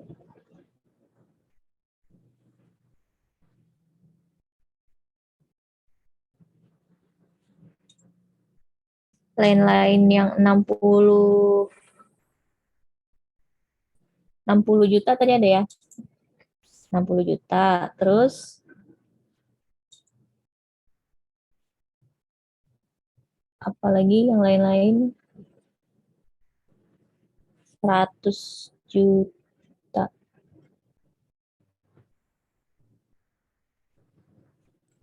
Berarti 160 aja. 100 juta, ya. Terus ini apa namanya? Dari modul aset tetap tadi ada yang 3. Oh, sama ini nanti kalau dari yang hutang kan dia kayaknya nanti PPh 21-nya antara yang kita hitung ulang dengan yang ada yang sudah dia bayarkan kayaknya ada selisih kan ya. Nah, itu kan tadinya dia sudah mencatat ke beban lain-lain. Nah, itu nanti pengaruh juga. Di lain-lain nanti ada satu tambahan lagi. Tapi nanti ada satu tambahan lagi, kemudian Saya kalau ada angka 9.890 dari modul aset tetap. Ini apa ya? Modul aset tetap. Oh, itu yang nah 9890 tuh tadi belum masuk. Peralatan kantor, beban lain-lain. Belum masuk kan di parenya? 989. Oh, udah ya? Oh, karena digital. Iya, di kredit. Oke. Berarti nah tinggal satu nih. Bisa jadi yang tadi saya bilang ada bensin sama perjalanan dinas. Itu coba bisa di share screen yang ketika bagian kas ya. Kas tuh modul 4. Modul 4 coba. Jadi yang masih ingat ada petty cash itu loh. Petty cash.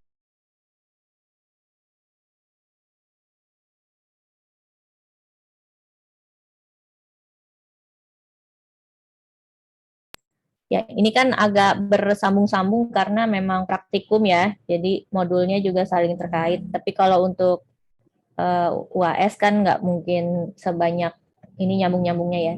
Nah, di sini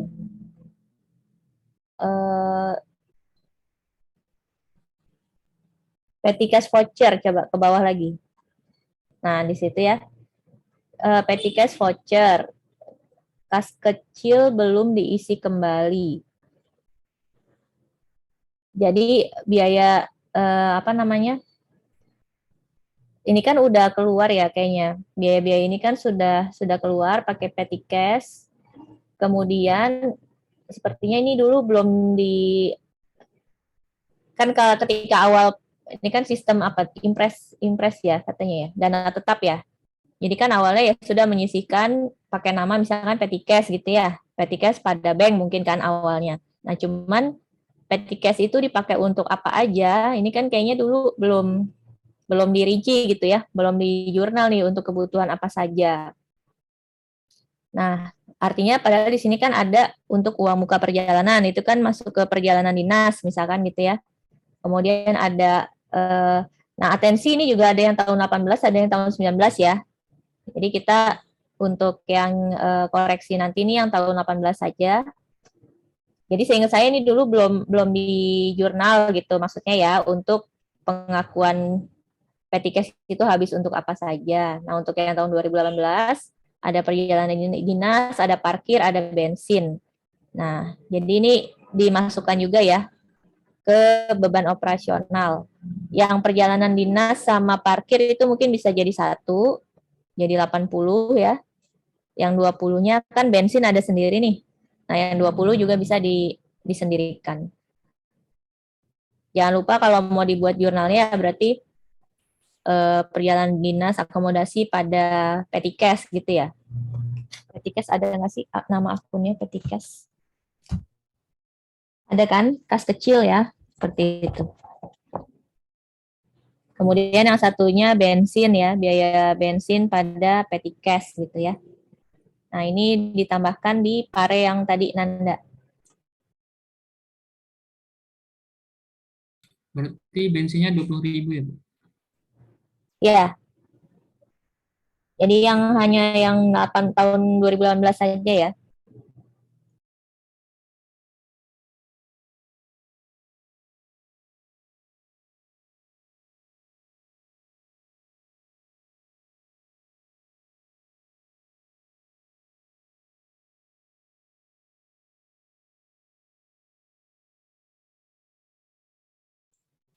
Oke, baik. Ini udah bisa soalnya udah bisa di close. Ya, jadi itu tadi ya. Kurang lebih sudah kita samakan tadi untuk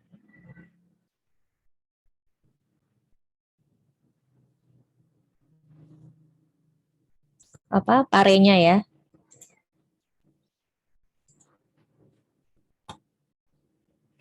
Mungkin kita bisa sampai sini ada pertanyaan dulu, silakan. Kalau masih ada yang berbeda atau mau ada yang masukan, silakan.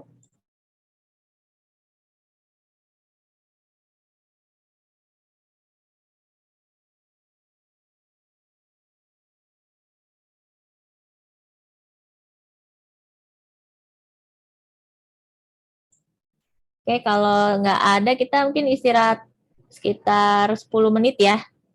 Kita break dulu ya. Kita break dulu 10 menit. Nanti kita kembali lagi sekitar jam 12:30 ya. Melanjutkan yang untuk pajak-pajaknya nih. Gitu ya semuanya ya. Baik, Bu. Ya ini bisa di stop share aja screen-nya.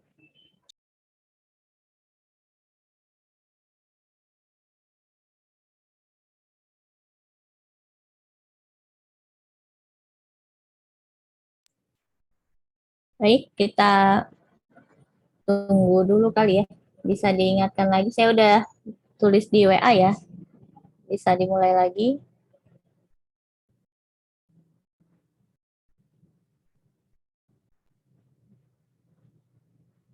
Oke, baik, silakan.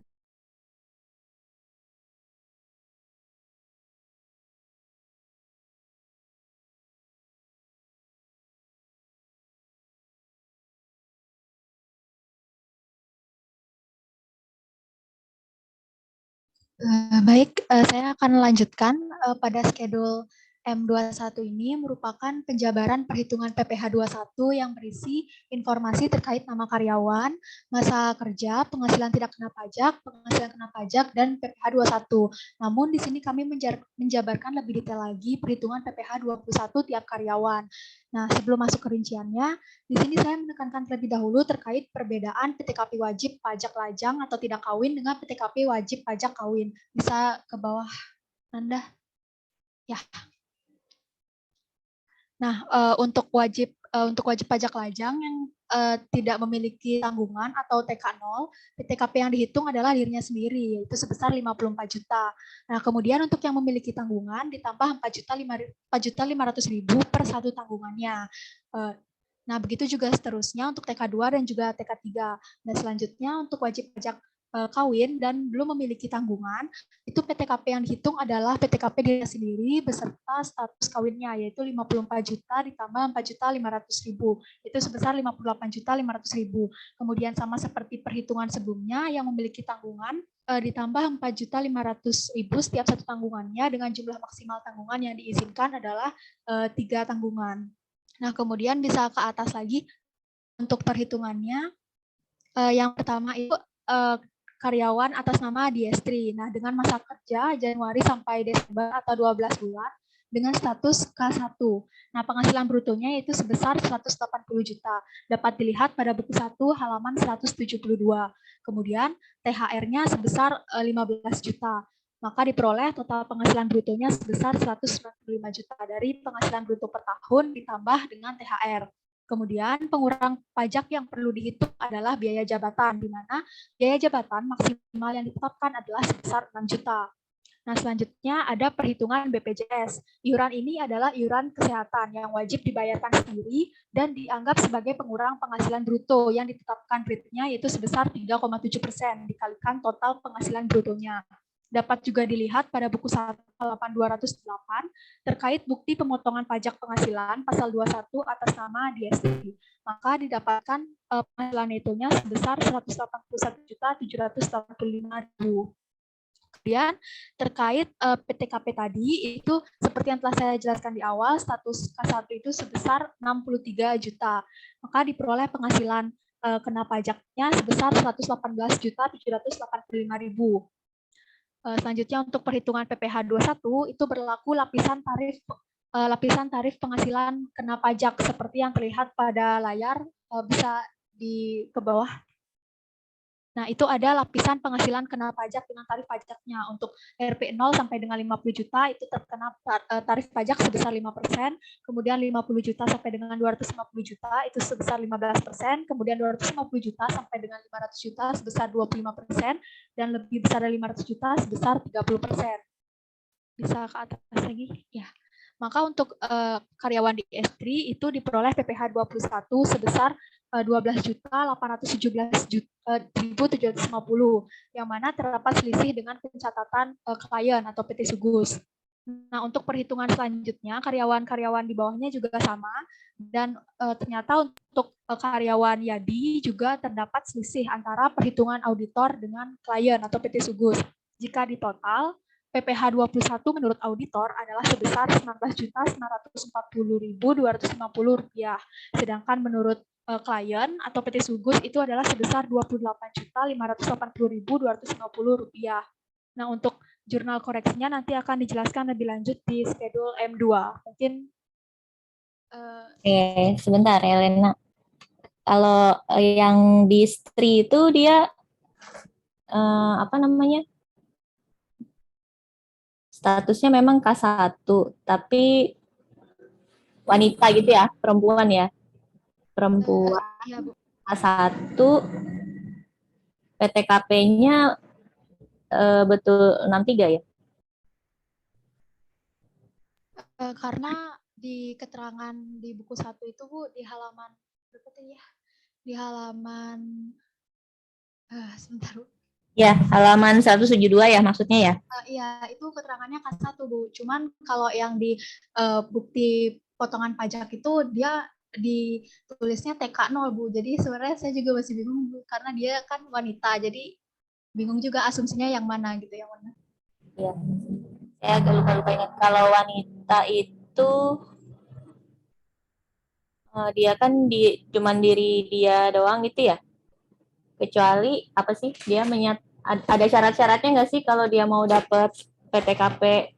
Maksudnya menyatakan apa suaminya tidak memiliki penghasilan kan gitu ya? Iya, baru Bu, dia baru dapat tunjangan PTKP untuk yang anaknya 1 itu kan ya. Tapi kalau tidak ada keterangan dia apa namanya? Ada menyertakan persyaratan itu bahwa suami tidak berpenghasilan, ini kan nggak ada keterangannya ya. Kalau misalkan dia asumsi suaminya berpenghasilan, berarti kan dia nggak bisa dapet, dia cuma 54 ya? Iya Bu, kalau misal diasumsikan suaminya itu berpenghasilan. Ya. Kayaknya ya secara hitung-hitungan mah gampang ya, tinggal ngerubah ya.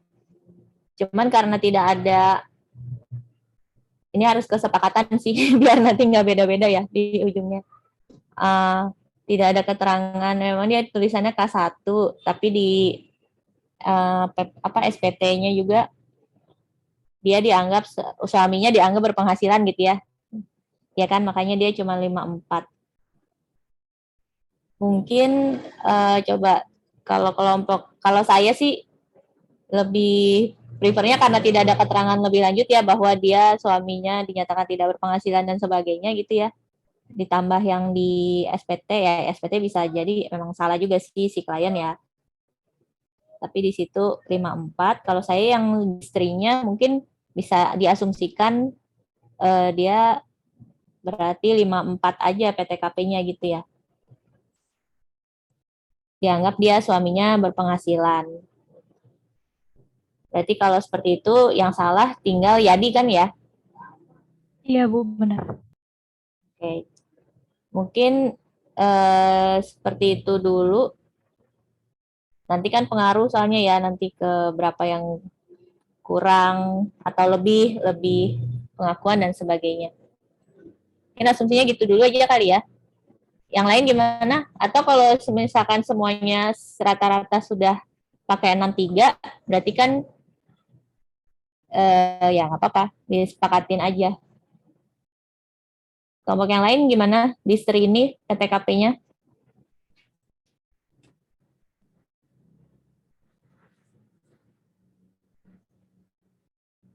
Coba kelompok yang lain, PTKP-nya di STRI.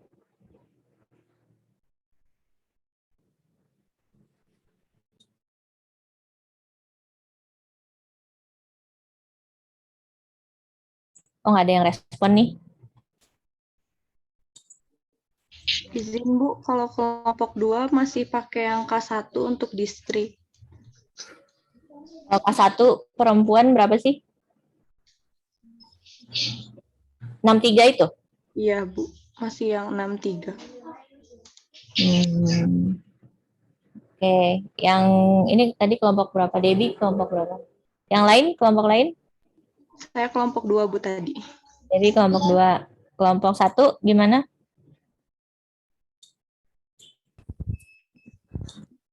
Untuk kelompok 1 agak beda, Bu. Yang untuk distri kami pakai 54 untuk PTKP. Baik, makasih. Kelompok 3. Untuk kelompok 3 pakai 63. 3. Kelompok 5. Kelompok 5 pakai K1 yang 63 juga, Bu. Oke, terakhir kelompok 6. Kelompok 6 pakai 63 juta, Bu. K1. 63. Berarti ini karena cuman kelompok 2 aja yang sepemikiran sama saya ya. Tidak ada keterangan lebih lanjut sebenarnya. Dia itu suaminya tidak berpenghasilan, tapi di situ ada status K1 gitu ya, mengasumsikan. Ini ada juga Vivian K1 juga. Vivian berapa PTKP? Kalau dibikin 63 semua, tapi nggak ngaruh, yang lain kan di bawah ya. Ya udah, berarti ditambahkan aja ya asumsinya. Ada sudah memenuhi persyaratan gitu ya, bahwa ada suaminya tidak berpenghasilan. Artinya si SPT-nya juga salah gitu ya. Kalau Yadi kan sebenarnya di SPT-nya udah benar TK, cuman tiba-tiba keluar angkanya 10 juta gitu ya. Padahal kalau kita ngisi itu kan harusnya udah pakai rumus ya, formula gitu. Tiba-tiba dia bisa salah 10 juta.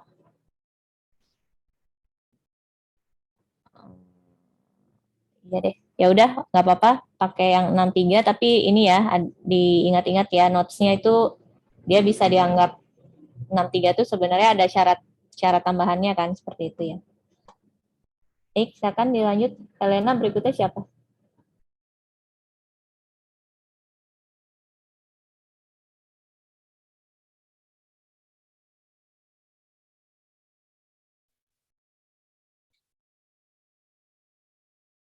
Baik, di sini saya akan jelaskan mengenai indeks M2.11. Ya, di sini itu kita bisa melihatnya dari buku 1 halaman 186 sampai 196 di buku 1 ya, teman-teman. Yang mana di masa pajak Januari itu tanggal store-nya di tanggal 9 bulan Februari 2018 sebesar Rp1.807.000 dan tanggal lapornya juga sama, yaitu di tanggal 9 bulan Februari 2018. Di bulan Februari tanggal store-nya itu tanggal 9 bulan Maret 2018, jumlah store-nya masih sama 1.807.000 dan tanggal lapornya sama dengan tanggal store.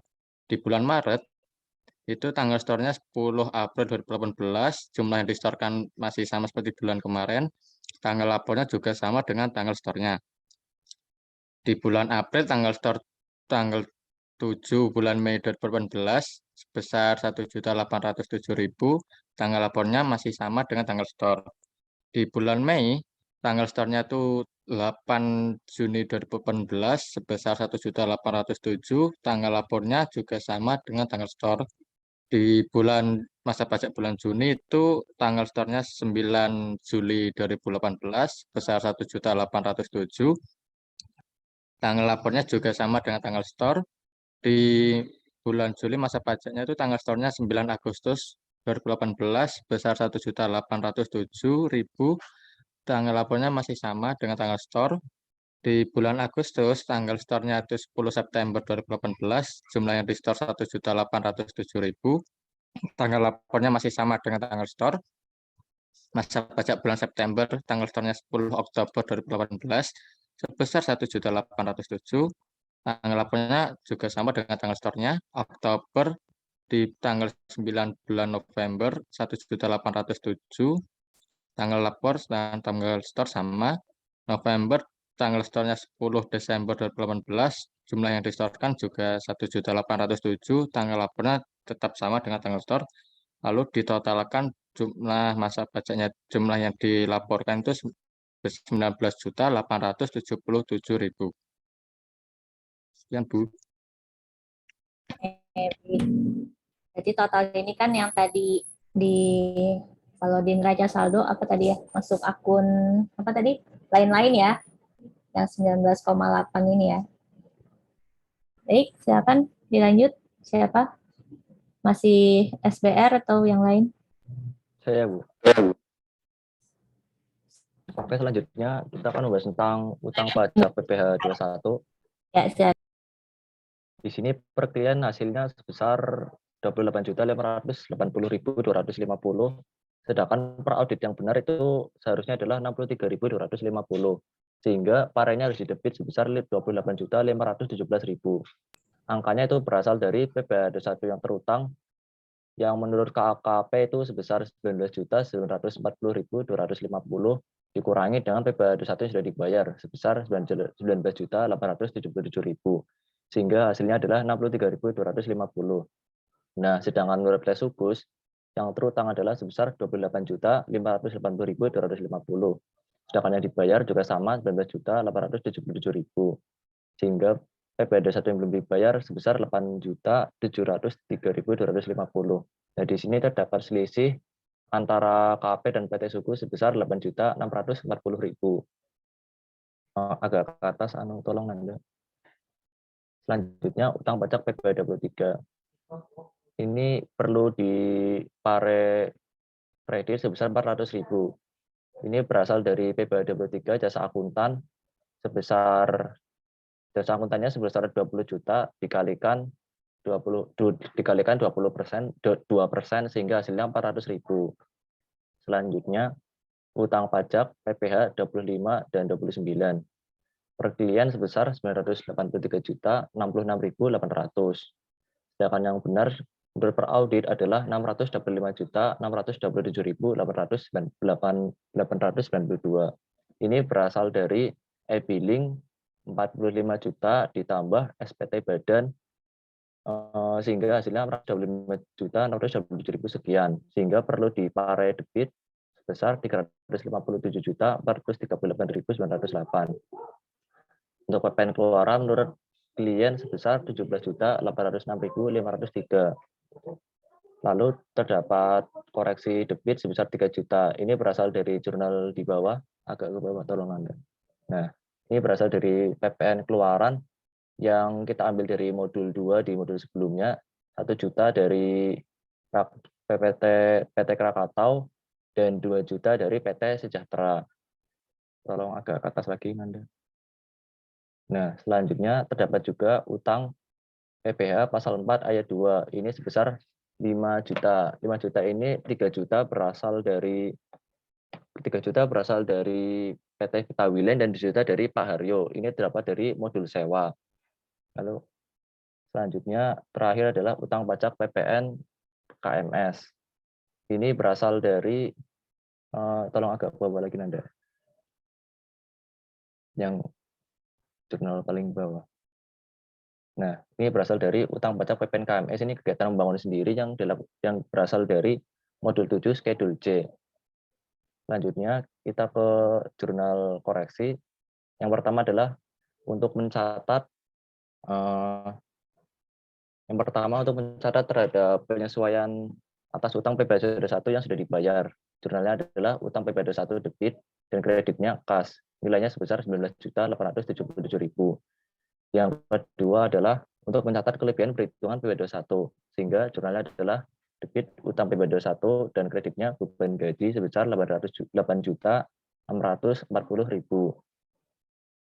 Lalu yang ketiga adalah untuk yang utang PPh 23 sebesar 400.000.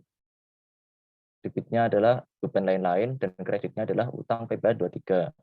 Ini seperti yang tadi yang terkait jasa profesional akuntansi, 2% dikalikan jasa profesionalnya 20 juta. Selanjutnya ini kita ambil dari modul 2 schedule S1 nomor 1 untuk penjualan sebesar 10 juta, PPN keluaran 1 juta yang berasal dari 10% dikalikan 10 juta. Sehingga piutang usaha PT Krakatau sebesar 11 juta. Lalu untuk PT Sejahtera juga sama, penjualannya 2 juta, PPN keluaran 10% dikalikan penjualan, dan kreditnya piutang usaha PT Sejahtera sebesar 22 juta. Lalu untuk bangunan Lalu untuk bangunan yang berasal dari modul 7 schedule J sebesar 30 juta dengan